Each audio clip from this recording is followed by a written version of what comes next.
pre-computers was a lot of free time. Now that I think about it, now you have to go and seek that quiet solitude or something. Newspapers, books is how I gained access to the world's information at the time, you will. My grandfather was a big influence. He worked in the post office. He was so good with language. His English, his handwriting till today is the most beautiful handwriting I've ever seen. He would write so clearly. He was so articulate. And so he kind of got me introduced into books. He loved politics. So we could talk about anything. And, that was there in my family throughout. So lots of books, trashy books, good books, everything from Ayn Rand to books on philosophy to stupid crime novels. So books was a big part of my life. But that kind of this whole, it's not surprising I ended up at Google because Google's mission kind of always resonated deeply with me. This access to knowledge, I was hungry for it, but definitely have fond memories of my childhood. Access to knowledge was there, so that's the wealth we had. Every aspect of technology I had to wait for a while. I've obviously spoken before about how long it took for us to get a phone, about 5 years, but it's not the only thing. A telephone. There was a 5-year waiting list. And we got a rotary telephone. Mm-hmm. But it dramatically changed our lives. People would come to our house to make calls to their loved ones. I would have to go all the way to the hospital to get blood test records, and it would take 2 hours to go. And they would say, sorry, it's not ready. Come back the next day. 2 hours to come back. And that became a 5-minute thing. So as a kid, this light bulb went in my head, this power of technology to kind of change people's lives. We had no running water. It was a massive drought. So they would get water in these trucks, maybe 8 buckets per household. So me and my brother, sometimes my mom, we would wait in line, get that and bring it back home.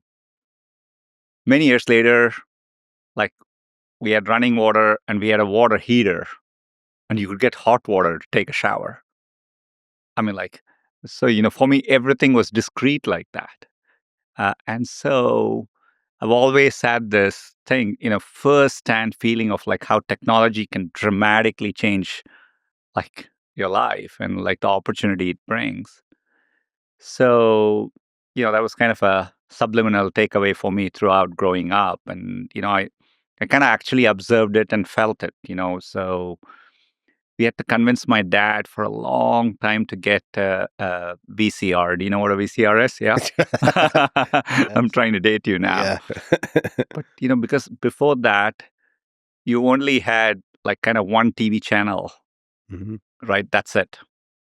And so, you can watch movies or something like that. But this was by the time I was in 12th grade, we got a VCR. It was a Panasonic, which we had to go to some shop, which had kind of smuggled it in, I guess. And that's where we bought a VCR.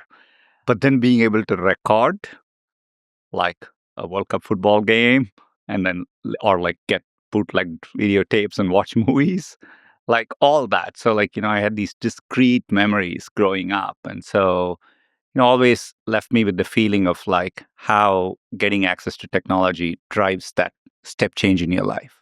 I don't think you'll ever be able to equal the first time you get hot water. To have that convenience of going Right. and opening a tap and have hot water come out, yeah. It's interesting. We take for granted the progress we've made. If you look at human history, just those plots that look at GDP across 2,000 years, and you see that exponential growth to where most of the progress happened since the Industrial Revolution. And we just take for granted. We forget how far we've gone. So our ability to understand how great we have it and also how quickly technology can improve is quite poor. Oh, it's extraordinary. I go back to India now, the power of mobile. It's mind-blowing to see the progress through the arc of time. It's phenomenal.